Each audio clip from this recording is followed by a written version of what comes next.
परिवर्तन करायचं, बस एवढाच एक मुद्दा आहे. आपल्याला विकासाचं राजकारण करायचं आहे. सामान्य नागरिकांच्या फक्त आपल्याला मूलभूत गरजा पूर्ण करायच्या आहेत. नमस्कार, मी सौ सीमा विजय एकतपुरे, भारतीय जनता पार्टी प्रभाग क्रमांक 12 अकलूज नगर परिषदची उमेदवार आहे. आत्ता सद्यस्थिती पाहता आमच्या पुढे हे एकच विजन आहे भारतीय जनता पार्टीच्या प्रत्येक उमेदवारापुढे, की परिवर्तन घडवायचंय. आत्तापर्यंतच्या ज्या मूलभूत सुविधा आहेत नागरिकांच्या, अन्न वस्त्र निवारा या गोष्टी आहेतच, त्याचबरोबर मूलभूत गरजा की आपण म्हणू शुद्ध पाणी, त्याच्यानंतर रस्त्यांची व्यवस्थित चांगल्या पद्धतीचे रस्ते आणि त्याचबरोबर प्रत्येकापर्यंत लाईटची सोय, ह्या गोष्टी प्रत्येक समाजाच्या वंचित घटकापर्यंत पोहोचले पाहिजेत. ह्यासाठी आम्ही प्रयत्नशील असणार आहोत आणि त्याच परिवर्तनाच्या दृष्टीने आणि विकासाकडे वाटचाल करण्याच्या दृष्टीने आमच्या सगळ्यांचेच 100% प्रयत्न असणार आहेत. विकास म्हणजे आपण असं म्हणू शकतो की जेव्हा एक सामान्य कुटुंबातील सगळ्यात शेवटच्या घटकातील एका स्त्रीच्या कुटुंबापर्यंत आपण जाऊ किंवा तिच्या घरापर्यंत जाऊ, ज्या वेळेस ती स्त्री समाधानाने म्हणू शकेल, त्या घरातली महिला समाधानाने म्हणू शकेल की माझ्या घरी रोज मला स्वच्छ शुद्ध पाणी मिळतंय, त्याचबरोबर आमच्या घरी लाईटची सोय व्यवस्थित आहे, माझ्या प्रत्येक कितीही छोटंसं घर असू द्यात तिथपर्यंत पोहोचायला रस्ता चांगल्या स्थितीमध्ये आहे, त्यावेळेस मी म्हणेन की खरा विकास झालाय. प्रत्येक नागरिकाचं हेच म्हणणं येतंय की आता आपण नगर परिषदसाठी लढतोय. आता आपलं जे निवडणूक लागली आहे ती नगर परिषदची लागली आहे. मग नगर परिषद जेव्हा आपली होते, जेव्हा आपण आपली नगर परिषद जाहीर केली, तेव्हा नगर परिषदमध्ये राहणाऱ्या नागरिकांसाठी ज्या काही सोयी सुविधा त्या दर्जेदार असल्या पाहिजे होत्या, त्या आतापर्यंत झालेल्या नाहीयेत. अजूनही लोकांच्या पिण्याच्या पाण्याचा प्रश्न भयंकर गंभीर आहे.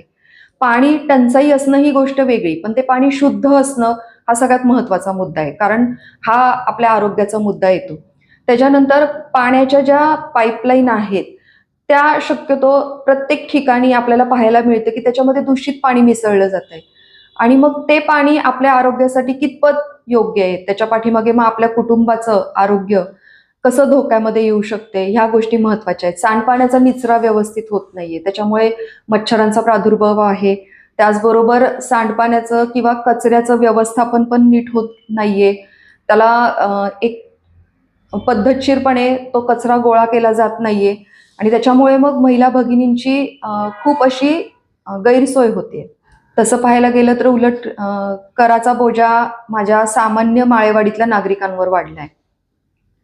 माझी एवढीच अशी विनंती राहील समस्त माळेवाडी किंवा अकलूजच्या ग्रामस्थांच्या सर्वांच्याच वतीने की जे कर आम्ही सर्वसामान्य जनता भरतोय तेवढ्याच हक्काच्या आम्हाला मिळायला पाहिजेत, इथला झाला पाहिजे. कारण अजून खूप असे आमचे ग्रामस्थ आहेत की ज्यांची हातावरची पोट आहेत, जे मोलमजुरी करून जगतायत आणि मग त्यांना ह्या सगळ्या ज्या आपण नगर परिषदच्या नुसार जो कर आकारला जातोय तो प्रत्येकालाच म्हणजे हातावरचं पोट आहे, आपलं रोजचं जगणं जगून तो भरता येईल इथपर्यंत अजून सगळे नागरिक सक्षम नाहीयेत, प्रत्येक घटक सक्षम नाहीये.